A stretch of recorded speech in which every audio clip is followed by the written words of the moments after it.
With me I have Amr Moussa, a presidential candidate in Egypt's recent elections and also the former head of the Arab League. So thank you very much for joining us here on RT.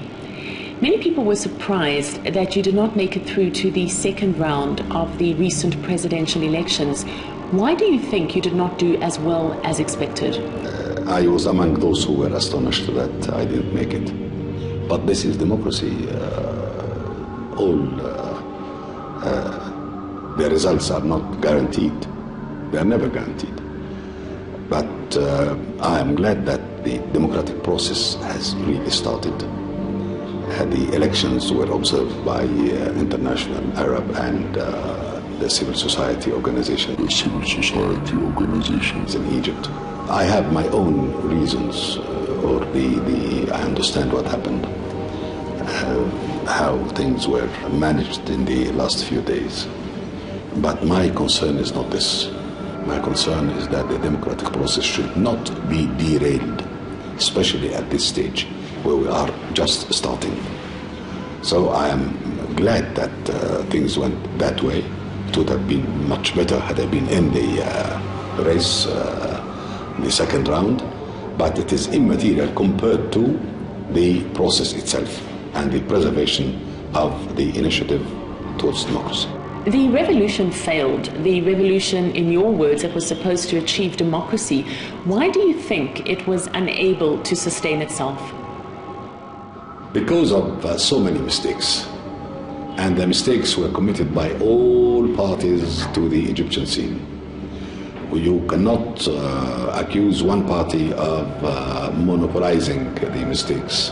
The revolution, the Egyptian revolution, was subjected to hijacking from the very first minute. But the oneness of the goal, which is to put an end to the former regime, brought everybody together. It was not really observed, noticed, understood that there are forces other than the real forces of revolution. Once the regime came to its end and the former president decided to abdicate, differences started. And many forces from the right, especially the right, attempted to speak on behalf of the revolution and to hijack it.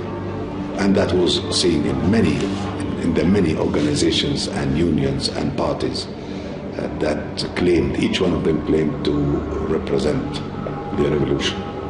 And they were talking past each other, different languages, political languages. Could the revolution have worked? What was needed for it to achieve its goals?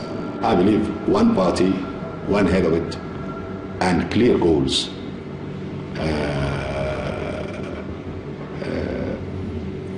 In order to be able to compete and get into the parliament and compete and get into the government, but the several voices, the different logics, the different emphasis, and the attempts to hijack it, to the effect that they called the parliament, elected parliament, the parliament of the revolution. So, and that was a bit strange. The revolution was not a religious one. So the misconception, the misunderstanding, the misrepresentation of things. However, I would want you to know that regardless of the absence or the presence of the revolution, actual presence, the spirit of the revolution is still there. The feeling that this is a different time and different era and different philosophy and different goals, this spirit is still there. So I do not think that the Egyptian revolution was defeated, but it was definitely subjected to a lot of pressure, efforts to derail the revolution, efforts to finish off the revolution, but its spirit and the general feeling that we have already entered a different era is still there. What does a Morsi win mean for Egypt? Are you concerned that Egypt will become a more Islamist state? No, I believe there will be a lot of disagreement on that point. Egypt is not ready to to be anything but a civil state. It means that the success or failure of President Morsi is by what they would do to deal with the problems of Egypt, rather than get into political talk about the philosophy of the Muslim Brotherhood. Are you concerned by the growing Islamist fundamentalism in the region? No, why should I be concerned? But the point is that this is a religion, not politics. Politics is something else. The government has to be a civil government. This is what I believe in. We live in the 21st century. We have problems in our country, in our region. We have to deal with them with all the ways and means that we see fit to deal with that. Religion is something else. We need a civil state. We need a modern constitution. And Egypt had always had a modern constitution, starting 1923 constitution. Separation of authorities, the independence of the judicial power, the presidential or parliamentary regime, whatever but a government that has the constitution as its sole reference, nothing else, only the constitution. The judiciary and the independence of judiciary is so important and vital. Human rights and fundamental freedoms, rights of women, all those principles should be enshrined, in addition to the non-discrimination among citizens, in addition to the basic nature of religion, that it has its role, but its role as defined in the Constitution, nothing more. But the military has made itself responsible for writing the new constitution. Are you confident that the military will be able to give the people a constitution that it accepts? It's not the military that's going to write the constitution. It's a constituent assembly that will have to write it. Constituent assembly with the representation by all factions of our society. Nobody expects the military to write the constitution. The amendments or the constitutional declaration or the amendments thereto are all stopgap arrangements. It is the constitution that will rule Egypt. But the military will choose the people who will write this constitution. Well, until now we have a committee already in place, a constituent assembly, but it has some controversy around it.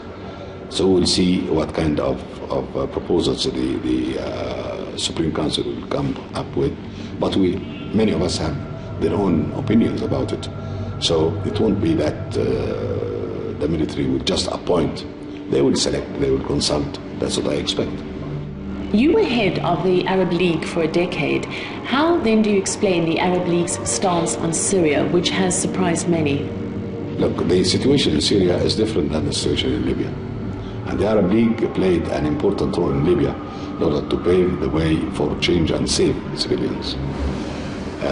It was supported by almost everybody. In Syria, it is different because of the strategic situation of Syria, and that none of the countries surrounding Syria had a revolution.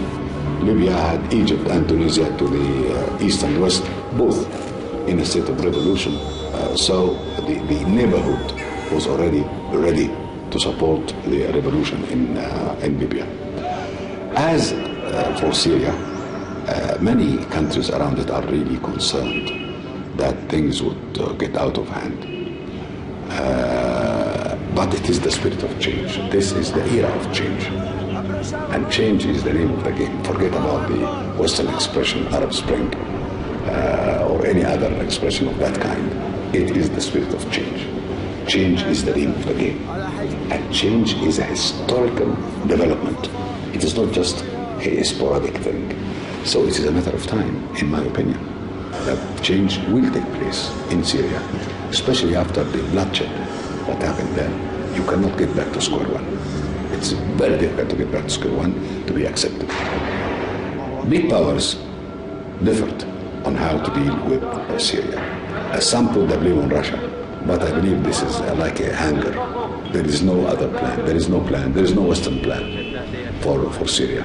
There is a lot of hesitation, a lot of disharmony among big powers about what to do with Syria. But the natural development of things will play its role. That what happened cannot reach the point of going back to square one that easy. And don't forget that this is the time for change. And change is the name of the game. And Syria is no exception. Amr Moussa, thank you very much for joining us here on RT. Thank you.